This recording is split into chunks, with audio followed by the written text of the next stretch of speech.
Salut les amis, salut les chers visiteurs de notre chaîne. Salut tout le monde. Dans cette vidéo, on va s'intéresser aujourd'hui au cours de deuxième bac, BIOF, français. Et on va s'intéresser à étudier le premier chapitre de l'unité 1, la consommation de la matière organique. Et aujourd'hui, on va vous donner une petite résumé de premier chapitre. Donc, comme vous savez bien, le résumé, j'ai essayé à écrire cet résumé et je vais expliquer la résumé maintenant dans cette vidéo. Donc, comme vous savez, l'unité 1, c'est la consommation organique. Le premier chapitre, c'est les réactions qui sont indispensables pour la libération de l'énergie potentielle de la matière organique. Et précisément, on s'intéresse au glucose. C'est un sucre qui est avec 6 carbone. Et ce sucre-là, qui est très utilisé par la cellule afin de synthétiser l'énergie qui est nécessaire à ses activités. Et cette énergie, il est sous forme d'une molécule qui est très intéressante, c'est l'ATP. C'est l'adénosine triphosphate. Donc, la cellule, elle va essayer de libérer l'énergie qui est de glucose et la transformer en énergie qui est contenue dans la molécule d'ATP. C'est une énergie chimique. Donc, il y a deux voies métaboliques. La voie aérobique qui se fait en présence de O2 et la voie anaérobique qui se fait en absence de O2.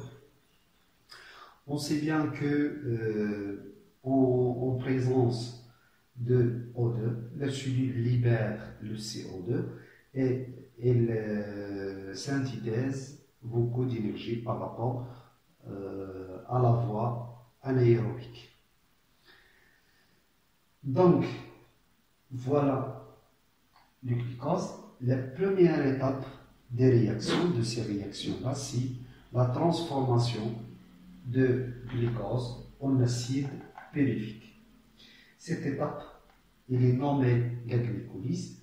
Au cours de cette étape, le glucose se transforme en acide pyruvique. Voilà l'acide pyruvique. Sa formule chimique, c'est CH3COCOH. Et au cours de la glycolyse, qui se fait au niveau du hyaloplasme, il y a une réduction de deux molécules de NAD+, qui se transforme en NADH+. C'est-à-dire, cette molécule, elle va recevoir des électrons, et pour cela, on dit que c'est une réaction de réduction. Et en même temps, il y a une phosphorylation de deux molécules d'ADP qui vont donner une molécule d'ATP. ADP, c'est l'adénosine diphosphate, c'est-à-dire un adénosine, un groupement adénosine qui porte deux phosphates. Donc, l'énergie qui est libérée lors de la transformation de glucose en acide pyruvique, elle va être utilisée pour assembler l'ADP et l'ATP pour donner naissance à une molécule qui est très intéressante pour la cellule, qui est utilisée comme source d'énergie, c'est l'ATP. Donc, je vais répéter une deuxième fois. La première étape, il est commun entre la respiration cellulaire, c'est-à-dire la voie aérobique, et la voie anaérobique qui se fait en absence de O2, et la voie aérobique qui se fait en présence de O2. Il est commun entre ces deux voies. Au cours de cette étape, le glucose se transforme en acide pyruvique, c'est CH3COCOH, et au cours de cette étape, il y a une réduction d'une molécule de NAD, de deux molécules de NAD+ en NADH+, réduction, c'est-à-dire il va recevoir, cette molécule il va recevoir 2 électrons, chaque molécule, c'est-à-dire 4 électrons qui sont perdus ici par le glucose. Et en même temps, il y a une phosphorylation de 2 molécules d'ATP qui vont donner 2 molécules d'ATP. Si on veut écrire l'équation de la glycolyse, on va tout simplement écrire le glucose plus 2 NAD+, plus 2 ADP plus pi, il va nous donner 2, voilà les produits, 2 NADH+, 2 ATP, et voilà le dernier produit. C'est-à-dire ces trois-là, on va les écrire dans le produit, et ces trois-là, on va écrire ces trois-là dans les réactifs. Donc, la glycolyse, comme j'ai dit, il se fait au niveau du aéroplasme, et selon l'O2, il va déterminer le devenir de l'acide pyruvique. S'il y a O2, l'acide pyruvique entre dans la mitochondrie, et là, au niveau de la mitochondrie, il va y avoir une dégradation de l'acide pyruvique afin de ressortir l'énergie qui est contenue dans cette molécule pour synthétiser l'ATP. C'est-à-dire en présence de O2, l'acide pyruvique il va subir ce qu'on appelle l'oxydation respiratoire. L'acide pyruvique il entre dans la matrice de la mitochondrie qui est formée d'une membrane externe et d'une membrane, une membrane interne. Entre les deux, il y a un espace intermembranaire et la membrane interne, elle forme ce qu'on appelle, il y a au niveau de la membrane interne, il y a des prolongements, ce qu'on appelle les crêtes de la mitochondrie. Donc, l'acide pyruvique, elle entre vers la matrice de la mitochondrie, il va subir des réactions qu'on va englober sous le nom de l'oxydation respiratoire. Respiratoire, c'est-à-dire en présence de O2. La première étape de ces réactions-là, il va se transformer en ce qu'on appelle l'acétylcoenzyme A. Voilà l'acétylcoenzyme A. D'où vient ce nom? On sait bien que l'acide pyruvique il est formé de 2 groupements. Voilà le groupement de l'acide carboxylique et voilà le groupement acétyl. Donc, acétyl-CoA, voilà le groupement de coenzyme A et voilà l'acétyl. Donc, au cours de cette étape, il y a une fixation de coenzyme A sur le groupement acétyl. Pardon. Donc, au cours de cette étape, j'ai oublié là NAD+, qui se transforme en NADH+.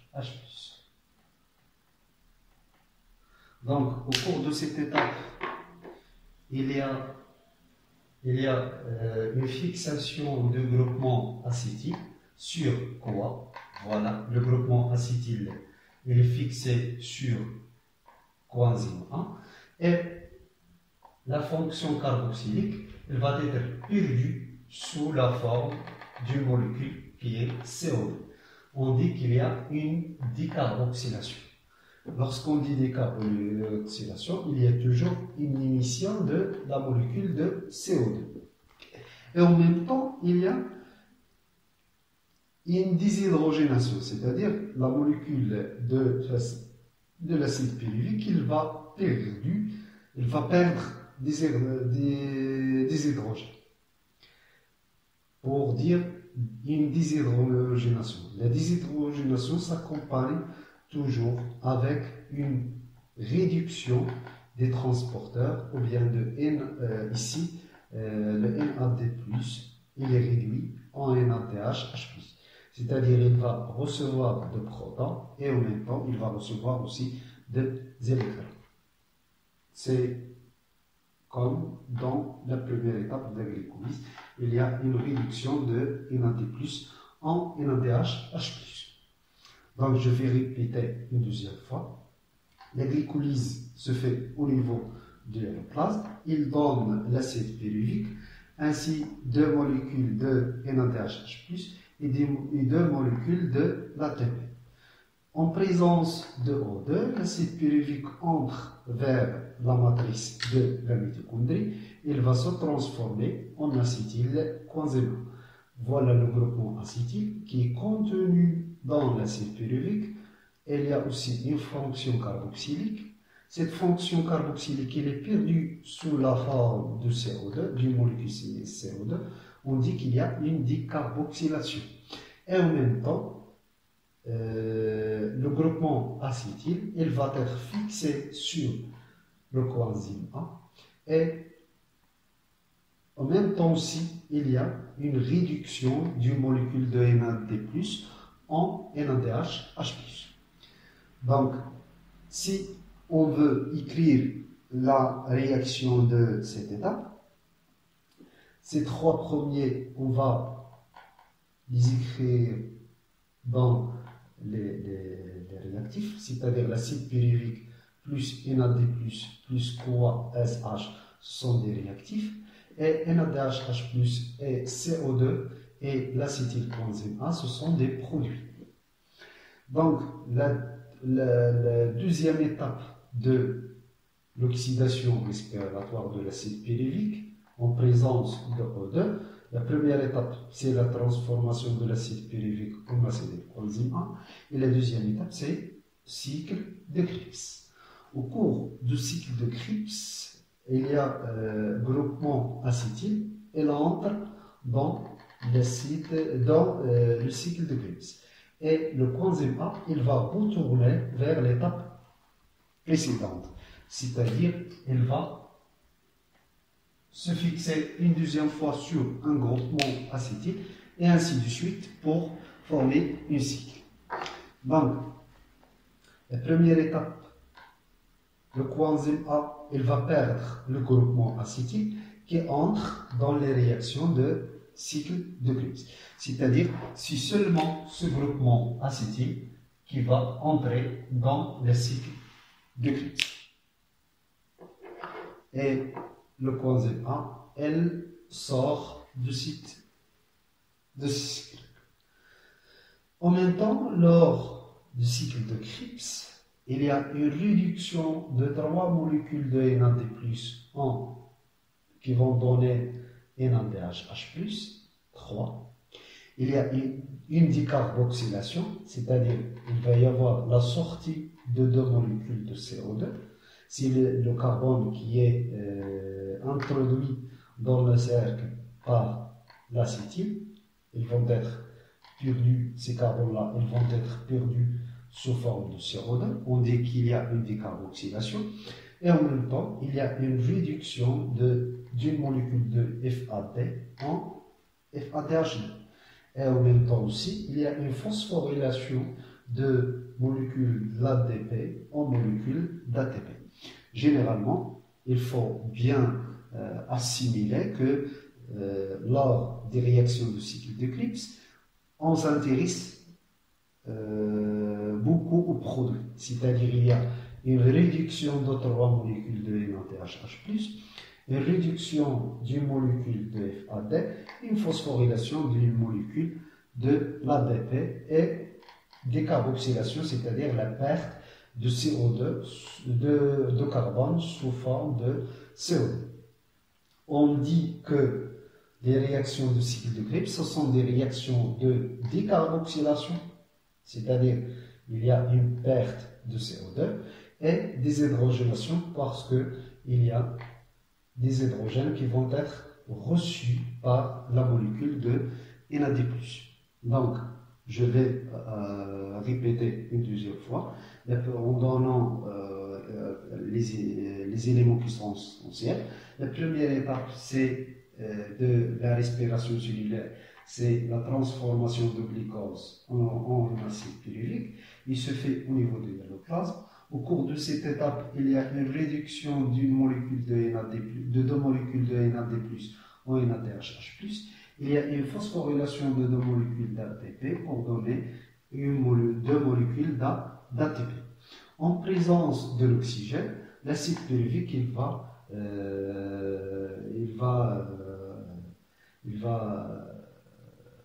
entrer dans des réactions qu'on appelle l'oxydation respiratoire. Lors de l'oxydation respiratoire, il y a deux étapes: la transformation de l'acide pyruvique en acétylcoenzyme 1 et des réactions de cycle de Krebs.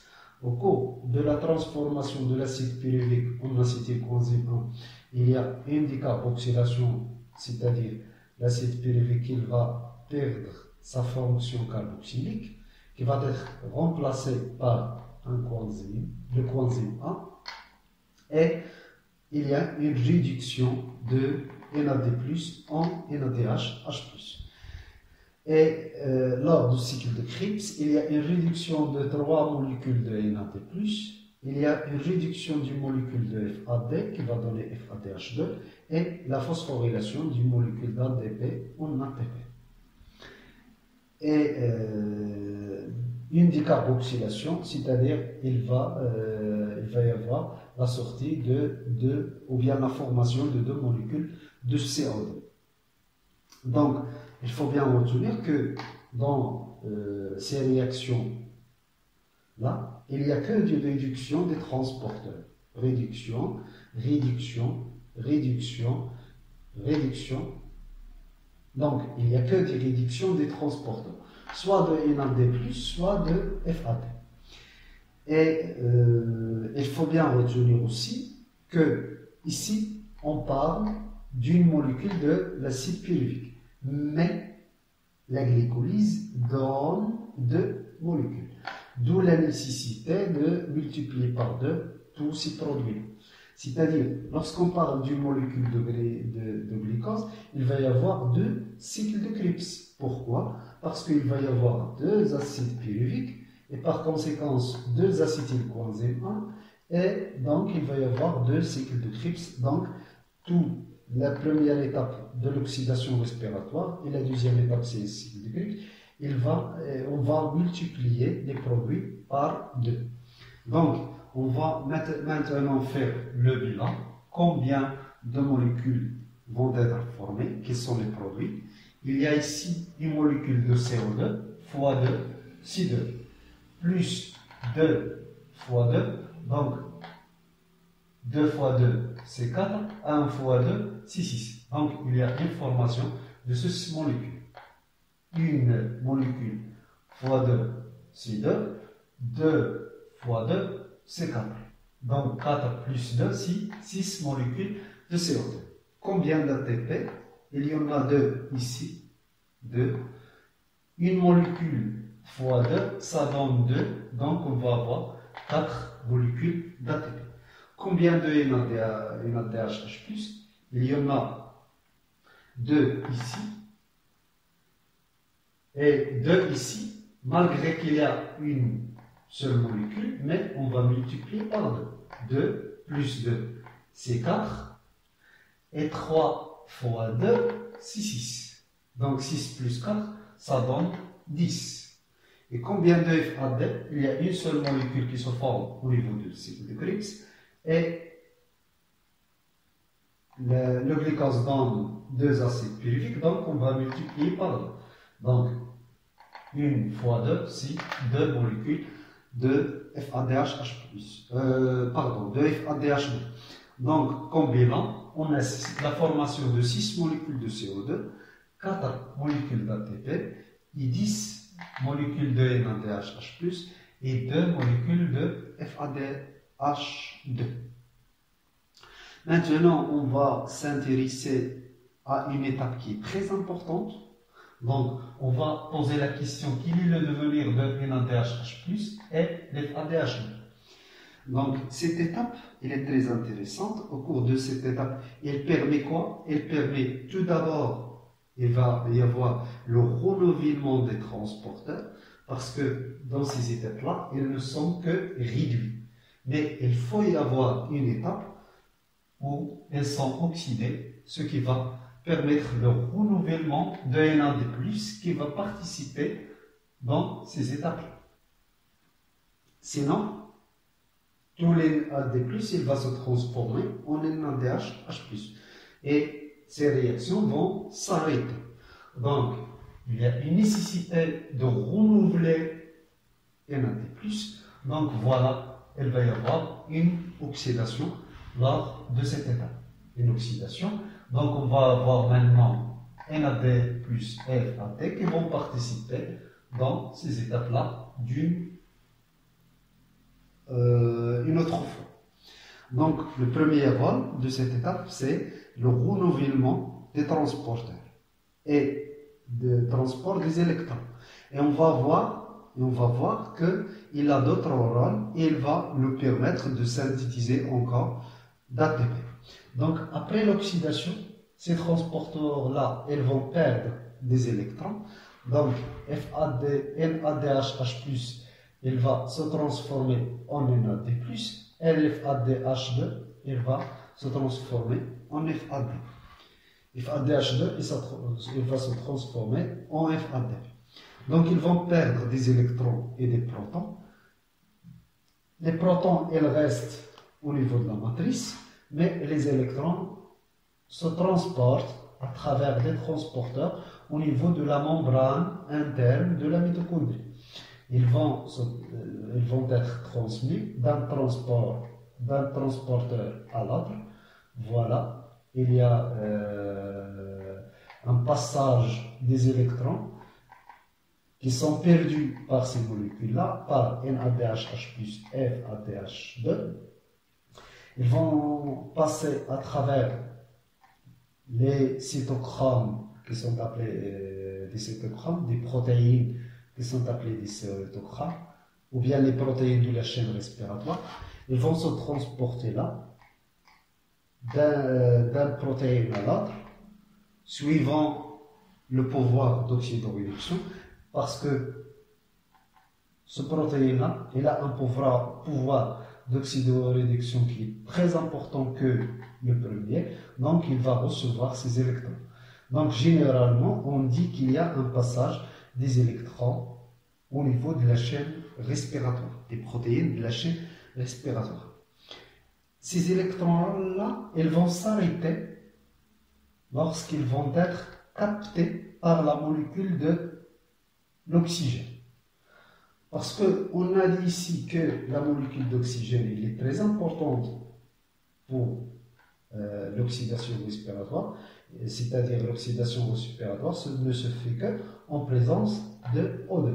Mais l'O2 ne participe pas directement ni dans cette étape, ni dans cette étape, ni dans cette étape, mais elle participe dans cette étape, dans la dernière étape, au cours de laquelle il y a une oxydation des transporteurs, NADH, H+, FADH2, qui vont être oxydés et ils vont perdre des électrons. Ces électrons vont passer à travers les protéines de la chaîne respiratoire jusqu'à ce qu'ils atteignent, ou bien ils vont être captés par l'accepteur phénal, qui a le pouvoir d'oxydoréduction le plus majeur. Donc, il va recevoir ces électrons-là et il va être réduit en molécules d'H2O. Donc, on va poser la question, qu'est-ce qu'on a gagné lorsque ces électrons passent à travers les protéines de la chaîne respiratoire? Lors de passage des électrons de NADH, H+, jusqu'à l'O2 à travers la chaîne respiratoire, il y a une libération d'une énergie. Cette énergie, elle est utilisée par les transporteurs afin de transporter l'H+ de la matrice vers l'espace intermembranaire, vers l'espace qui existe au niveau des deux membranes. Il y a un transport des protons d'H+, de la matrice vers l'espace intermembranaire. Donc, je répète une deuxième fois, il y a une oxydation des transporteurs. Ils vont perdre des électrons. Ces électrons passent à travers les protéines de la chaîne respiratoire pour atteindre le dernier récepteur CO2 qui va être réduit en molécules d'H2O. Et au cours de la transmission de ces électrons, il y a une libération d'une énergie. Et cette énergie, elle est utilisée pour transporter les protons d'H+, de la matrice vers l'espace intermembranaire. Puisque ce transport des protons H+, de la matrice vers l'espace intermembranaire est continu, donc on va insister à la formation d'un gradient de concentration. Puisque la concentration d'H+, elle va être très importante au niveau de l'espace intermembranaire, elle va être faible au niveau de la matrice. Donc, il y a une formation de gradient de concentration. La concentration d'H+, elle est très importante au niveau de l'espace intermembranaire et faible au niveau de la matrice. Donc, il va y avoir une différence de concentration, c'est ce qu'on appelle le gradient de concentration. Ce gradient, le gradient de concentration, il est utilisé par des protéines qui existent au niveau de la membrane interne, qui sont appelées les ATP synthase ou bien les sphères à pédoncule. Quel est le rôle de ces protéines-là? Ils vont permettre le passage de protons H+, ou bien le retour des protéines H+, de l'espace intermembranaire vers la matrice. Ici, il est transporté de la matrice vers l'espace intermembranaire. Les sphères à pédoncule, ils vont permettre le contraire, c'est-à-dire le retour de H+, de la matrice, de l'espace intermembranaire vers la matrice. Et lors de passage de ces protons, ces sphères à pédoncule, ou bien les ATP synthase, ils vont faire la phosphorylation de la molécule d'ADP en molécule d'ATP. La molécule d'ATP, elle est phosphorylée par ces ATP synthase en ATP. Généralement, l'oxydation d'une molécule de NADH+, il donne 3 molécules d'ATP, et l'oxydation de FADH2, il donne 2 molécules d'ATP. Donc 10 fois 3, c'est 30, et 2 fois 2, c'est 4. Donc 10 molécules, ils vont donner 30, puisque une molécule de NADH+, donne une énergie qui va permettre la phosphorylation de 3 molécules, donc 3 fois 10, c'est 30. 2 fois 2, c'est 4. Donc 34 molécules d'ATP qui vont être phosphorylées en molécules d'ATP. Donc, dans le bilan, on va essayer de convertir l'énergie de NADH en ATP, donc la somme, elle va être 38 molécules d'ATP. 4 directement, 30 à partir de NADH+, et 4 à partir de FADH2. Donc, la respiration cellulaire, elle va nous donner 38 molécules d'ATP. Maintenant, on va parler de la fermentation. Donc, on a dit que la première étape est commune, il y a la formation de l'acide pyruvique. En présence de O2, il va entrer dans la mitochondrie pour subir dans la première étape l'oxydation respiratoire et après la phosphorylation oxydative des transporteurs. Cette étape-là que j'ai expliquée là, elle est appelée la phosphorylation oxydative. Donc la respiration il est formée de 3 étapes. La première étape, c'est la glycolyse. La deuxième, c'est l'oxydation respiratoire. Et la troisième, c'est la phosphorylation oxydative. Lors de l'oxydation respiratoire, il y a la transformation de l'acide pyruvique en acétylcoenzyme A et cycle de Krebs. Maintenant, on va s'intéresser à la fermentation qui se fait en absence de O2. Au cours de cette étape, l'acide pyruvique, selon le type de cellules, dans les cellules musculaires et chez certains bactéries, surtout les bactéries de lait, il y a une réduction de l'acide pyruvique en acide lactique. Donc, après la formation de l'acide pyruvique, il va se transformer en acide lactique. Et lors de cette étape, c'est le contraire qui se fait.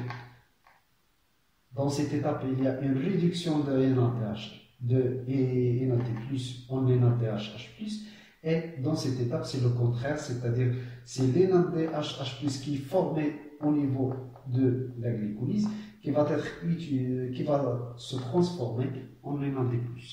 Et l'acide pyruvique, il va recevoir des électrons et des protons qui sont perdus par le glucose, il va donner l'acide lactique.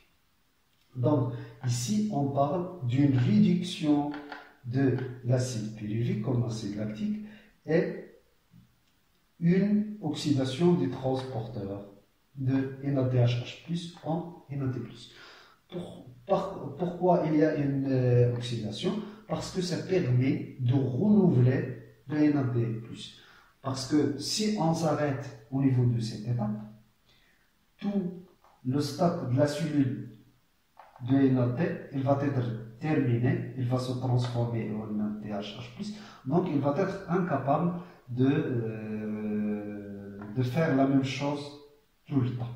Donc, la nécessité de la deuxième étape, c'est le renouvellement des transporteurs. L'inverse, il y a dans la glycolyse, au niveau de la glycolyse, il y a une réduction des transporteurs. Ici, il y a une oxydation des transporteurs. Et au cours de cette étape, l'acide pyruvique formé pendant la glycolyse, il va se transformer en acide lactique.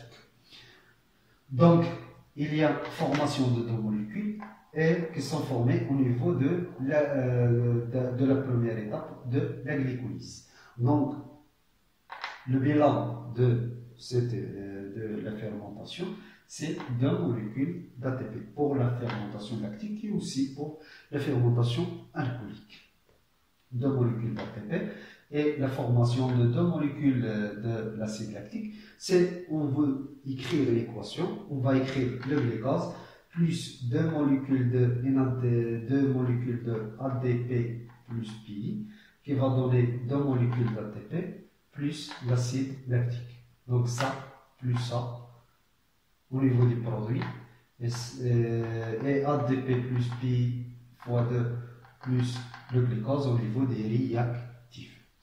Donc maintenant on a expliqué le cas de la respiration, de la fermentation lactique et maintenant on va s'intéresser à l'étude de la fermentation alcoolique. Comme j'ai dit, la première étape est toujours commune, quelle que soit la fermentation lactique, la fermentation alcoolique ou bien aussi la respiration cellulaire. Le glucose il va donner l'acide pyruvique avec la réduction de deux molécules de NAD+, et la phosphorylation de deux molécules d'ATP en ATP, mais ici, l'acide pyruvique dans la deuxième étape, et ça, il va se transformer en éthanol. C'est l'éthanol parce qu'il est formé de deux molécules de carbone. L'acide pyruvique se transforme en éthanol. On peut dire qu'il va être réduit en éthanol puisqu'il va recevoir des électrons qui vont être perdus par la molécule de NADH+, qui va se transformer en NAD+. Et il va y avoir la libération de CO2. Donc, comme différence entre la fermentation lactique et la fermentation alcoolique, comme différence, il y a la formation de deux molécules de CO2 dans le cas de la fermentation alcoolique, qui n'est pas le cas si on parle de la fermentation lactique. Et comme différence aussi, la fermentation lactique donne l'acide lactique et la fermentation alcoolique donne l'éthanol. Et il y a un point commun, 2 donne 2 molécules d'ATP. Et au niveau de la deuxième étape, il y a une oxydation de transporteur dans les deux cas. Et comme point commun aussi, le rendement énergétique il est faible. Et voilà.